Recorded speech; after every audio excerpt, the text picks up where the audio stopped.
جب آپ رات کے وقت آسمان کی طرف نظر اٹھاتے ہیں تو آپ کو کیا نظر آتا ہے؟ عام آنکھ سے دیکھیں تو یہ سب ستارے صرف روشنی کے نقطے لگتے ہیں۔ کچھ زیادہ چمکدار ہیں، کچھ ٹمٹماتے ہیں اور کچھ خاموش رہتے ہیں۔ اگر آپ تصور کریں کہ 1400 سال پہلے کسی صحرا کے بیچ میں بیٹھ کر آپ کوئی کتاب لکھ رہے ہوتے جہاں کوئی ٹیلیسکوپ نہ ہو، تو کیا آپ ان سب ستاروں کو عام زبان میں صرف ستارے یا سٹارز ہی نہ کہتے؟ یقینی طور پر آپ ان سب کو صرف ستارے ہی کہتے۔ کیوں؟ کیونکہ آپ کے پاس ان میں فرق کرنے کا کوئی طریقہ اس وقت موجود ہی نہیں تھا۔ لیکن قرآن کریم ایسا نہیں کرتا۔ اگر آپ غور کریں تو آپ دیکھیں گے کہ قرآن کریم سیلیسٹیل باڈیز کے لیے انتہائی پریسائز اور ٹیکنیکل ووکیبلری استعمال کرتا ہے۔ قرآن کریم برنرز یعنی جلنے والوں ستاروں اور ریفلیکٹرز یعنی چمکنے والوں میں فرق کرتا ہے۔ یہ وینڈرز یعنی گردش کرنے والوں اور ریلیٹیولی فکس سٹارز ستاروں کو الگ الگ بیان کرتا ہے۔ قرآن کریم جلتے ہوئے نیوکلیئر انجنز کو اور ٹھنڈے سیلیسٹیل باڈیز میں فرق بتاتا ہے۔ یہ راستہ دکھانے والوں رہنماؤں یعنی نیویگیٹر سٹارز اور آسمان کی زینت آرنامنٹس میں تمیز کرتا ہے، اور خاموش روشنیوں کو زوردار دستک دینے والے نوکر سٹارز سے الگ کرتا ہے۔ آج ہم غور و فکر کی اس قسط میں غور و فکر کریں گے ان مختلف قسم کے سٹارز پر جن کا ذکر قرآن کریم میں آیا ہے، اور ان کے عربی ناموں کے پیچھے چھپی حیران کن سائنس پر۔ ہم شروع کرتے ہیں آسمان کے دو سب سے واضح سیلیسٹیل باڈیز، الشمس یعنی سورج اور القمر یعنی چاند۔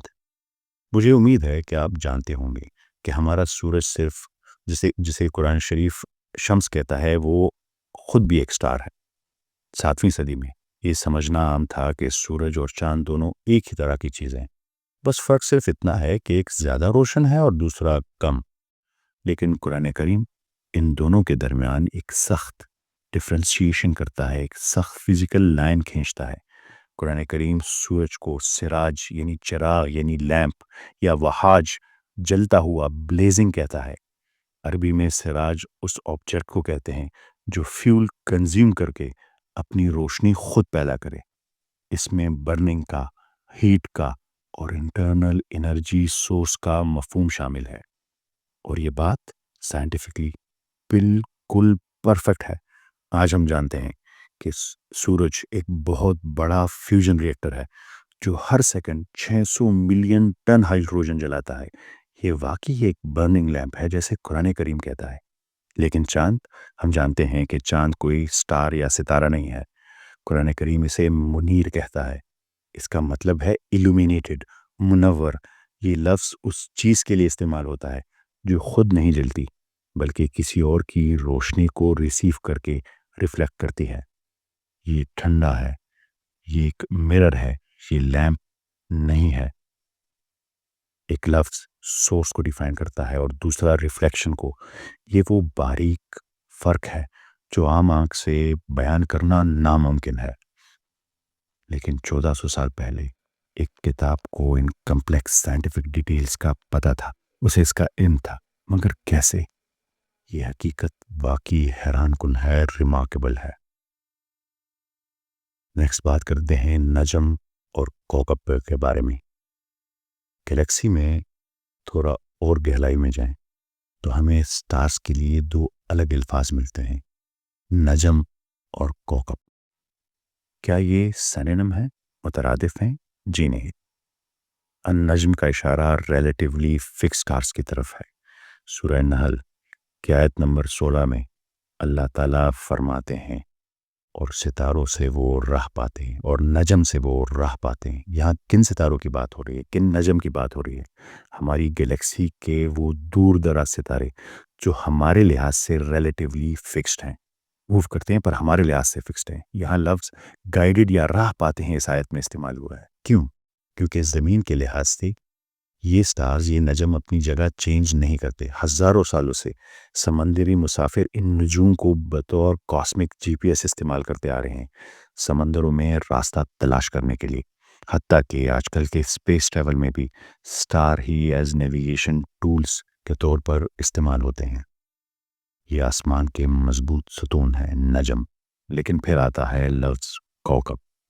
پرانی ٹرانسلیشن میں اسے بھی اکثر سٹار لکھ دیا جاتا ہے، لیکن عربی میں یہ لفظ ستاروں کے لیے نہیں بلکہ سیاروں کے لیے استعمال ہوتا ہے. یہ پلانٹس کو عام ستاروں یعنی نجم سے الگ کر دیتا ہے.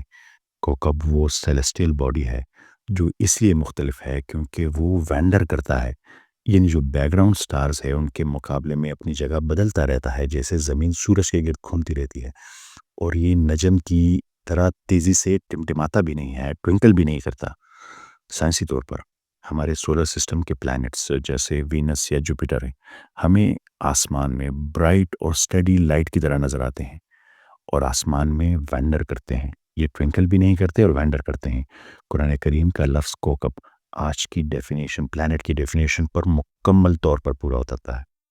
اگر آپ قرآن کریم کی آیت نمبر 76 سورہ نمبر 6 میں دیکھیں جہاں حضرت ابراہیم علیہ السلام کا ذکر ہے، جس میں عرض کیا ہے جب انہوں نے ایک کوکب یعنی پلانٹ دیکھا تو کہا ہاذا ربی، یہ میرا رب ہو سکتا ہے. یہاں قرآن کریم نے لفظ کوکب استعمال کیا اور یہ حضرت ابراہیم علیہ السلام کے دور کے ہسٹوریکل ریکارڈز کے ساتھ بالکل فٹ بیٹھتا ہے. قدیم میسوپوٹیمیا جو آج کا عراق ہے، وہاں سے ملنے والے آرکیولوجیکل ایویڈنس بتاتے ہیں کہ حضرت ابراہیم علیہ السلام کے وقت کے لوگ سورج، چاند اور ستارے نہیں، ایک سیارے کی پوجا کرتے تھے، پلانٹ کی، خاص طور پر جوپیٹر کی، جو کہ ایک سٹار نہیں ہے بلکہ پلانٹ ہے. اسی لیے قرآن کریم نے یہاں بالکل پرفیکٹ لفظ یعنی کوکب استعمال کیا، نجم نہیں. لیکن قرآن کریم کو 1400 سال پہلے اس طرح کی ٹیکنیکل ڈیٹیلز کیسے معلوم ہوئی؟ اب آئیے ایک اہم ستارے کی طرف. قرآن کریم میں صرف ایک ستارے کا اس کا ذاتی نام سے ذکر ہے، اس کے اپنے ذاتی نام سے. کیا آپ جانتے ہیں وہ کون سا ستارہ ہے؟ اربوں خربوں ستاروں میں سے قرآن کریم صرف ایک ستارے کا ذکر اس کے ذاتی نام سے کرتا ہے. سورہ نجم کی آیت نمبر 49 میں اللہ تعالیٰ فرماتے ہیں اور یہ کہ وہ اللہ ہے، شیرا کا یا سیریس کا رب ہے. اس ایک ستارے کا نام اس آیت میں کیوں لیا گیا؟ رات کے آسمان، سیریس رات کے آسمان کا سب سے چمکدار ستارہ ہے. جاہلیت کے دور میں عرب لوگ اس کی عبادت کرتے تھے. ان کا خیال تھا کہ یہ ستارہ بارش اور ان کی قسمت کو کنٹرول کرتا ہے. اس کا نام لے کر قرآن کریم نے اس بت کو، اس آئیڈل کو توڑ دیا، یہ کہہ کر کہ اس چمکتی ہوئی روشنی کی عبادت مت کرو، اس ذات کی عبادت کرو جس نے اسے بنایا ہے، یعنی شیرا کو، سیریس کو بنایا ہے. لیکن یہاں غور و فکر کا مقام اور بھی دلچسپ ہو جاتا ہے. ماڈرن اسٹرونومی نے دریافت کیا ہے کہ کوئی ایک سیریس یا شیرا ستارہ نہیں ہے، بلکہ یہ ایک بائنری سٹار سسٹم ہے، یعنی دو ستارے ہیں، ایک سیریس اے اور ایک سیریس بی، جو ایک دوسرے کے گرد رقص کر رہے ہیں. یہ ایک بو شیپ یعنی کمان کی طرح راستے میں آربٹ کرتے ہیں اور ان کے آربٹ کی مدت، لینتھ کیا ہے؟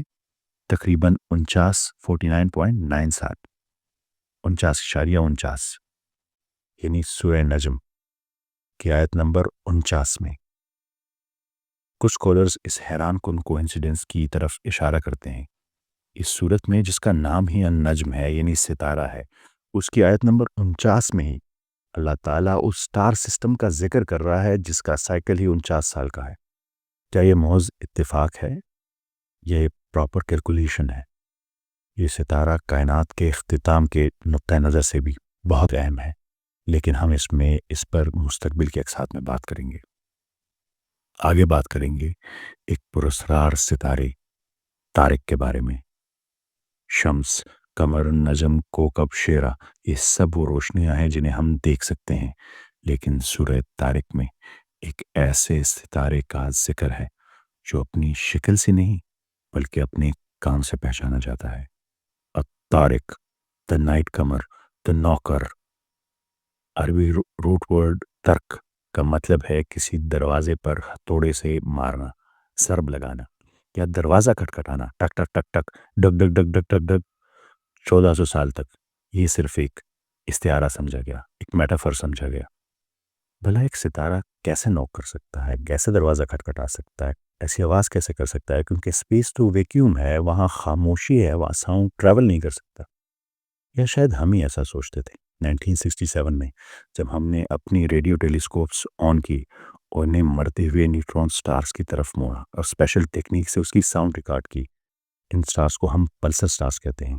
یہ وہ ستارے ہیں جو کولیپس ہو چکے ہیں اور ایک سیکنڈ میں سینکڑوں مرتبہ گھومتے ہیں، اور یہ انتہائی برائٹ سٹارز ہیں اور ارتھ کی طرف ریڈیشنز کی بیم فائر کرتے ہیں۔ جب ہم نے ان ویوز کو ساؤنڈ میں کنورٹ کیا تھرو اسپیشل ٹیکنیکس تو ایسٹرونامرز حیران رہ گئے۔ انہیں کوئی بھنبھناہٹ کی آواز سنائی نہیں دی، انہیں یہ آواز سنائی دی ٹک ٹک ٹک ٹک ڈگ ڈگ ڈگ ڈگ ڈگ ڈگ ڈگ ڈگ ڈگ ڈگ۔ یہ کسی کاسمک ہیمر کی طرح سنائی دیتا ہے۔ یہ بالکل ویسا ہی ہے جیسے کوئی کائنات کے دروازے پر دستک دے رہا ہو، ٹک ٹک ٹک ٹک، بالکل ویسے ہی جیسے قرآن کریم نے 1400 سال پہلے بغیر ناسا اور بغیر کسی ٹیلیسکوپ کے بیان کر دیا تھا۔ دس از ٹرولی اسٹونشنگ۔ لیکن قرآن کریم اسے صرف نوکر نہیں کہتا، دروازہ کھٹکھٹانے والا نہیں کہتا، بلکہ اگلی آیت میں وہ ڈیفائن کرتا ہے یہ ستارہ در حقیقت ہے کیا۔ النجم الثاقب، سوراخ کرنے والا، انتہائی برائٹ سٹار، سوراخ کرنے والا۔ یہاں ایک خوفناک سوال پیدا ہوا ہے، کیا ہوتا ہے جب یہ ستارہ بہت زیادہ، یہ پلسر سٹار بہت زیادہ ہیوی ہو جائے، بہت زیادہ بھاری ہو جائے؟ کیا ہوتا ہے جب یہ نوکر سٹار، یہ پلسر سٹار، یہ تارک اسپیس ٹائم کے فیبرک پر اتنی زور سے ضرب لگائے کہ وہ اسے صرف پیئرس نہ کرے بلکہ مکمل طور پر پنکچر کر کے ہول بنا دے، سوراخ بنا دے؟ جب ایسا ہوتا ہے تو ستارہ غائب ہو جاتا ہے، وہ تارک نہیں بنتا، وہ قرآن کریم کے مطابق خنس بن جاتا ہے، دا ہائیڈنگ، چھپا ہوا سویپر۔ صرف آبزرویشن نہیں ہے، یہ ڈیفینیشن ہے۔ یہ ریفلیکٹڈ لائٹ کو برننگ فیول سے الگ کرتا ہے قرآن کریم، سیریس کے بائنری ریدم کی نشاندہی کرتا ہے، اور ریڈیو ٹیلیسکوپ سے صدیوں پہلے ستارے کی آواز سن لیتا ہے۔ یہ انسانی آنکھ کا کام نہیں ہو سکتا، اس کے لیے اس ذات کا ہونا ضروری ہے جس نے ان ستاروں کو خود ڈیزائن کیا ہو، اسی کے پاس 7ویں صدی میں انفارمیشن ہو سکتی ہے۔ قرآن کریم کوئی سائنس کی ٹیکسٹ بک نہیں ہے، لیکن اس کی پریسیجن اس بات کی گواہ ہے کہ یہ کتاب 7 سنچری میں صحراؤں سے نہیں ہو سکتی، بلکہ یہ خالق کائنات کا کلام ہے، ایک ایسا معجزہ جو وقت، سائنس اور عقل کے ہر معیار پر پورا اترتا ہے۔ قرآن کریم نے ہمیں پلسرز یا نوکرز کے بارے میں بتایا، الطارق، اور سائنس نے ہمیں دریافت کر لیا، لیکن قرآن کریم سویپرز یعنی خنس کے بارے میں کیا کہتا ہے؟ یہ وہ مقام ہے، خنس وہ جگہ ہے جہاں فزکس بھی ٹوٹ جاتی ہے۔ یہ کیا ہے اور اس کا بلیک ہول سے کیا تعلق ہے؟ اسے ہم ڈسکس کریں گے اپنی آنے والی قسط میں۔ آپ سب کی سماعتوں کا بہت شکریہ، ملتے ہیں اگلی قسط میں۔ اللہ حافظ۔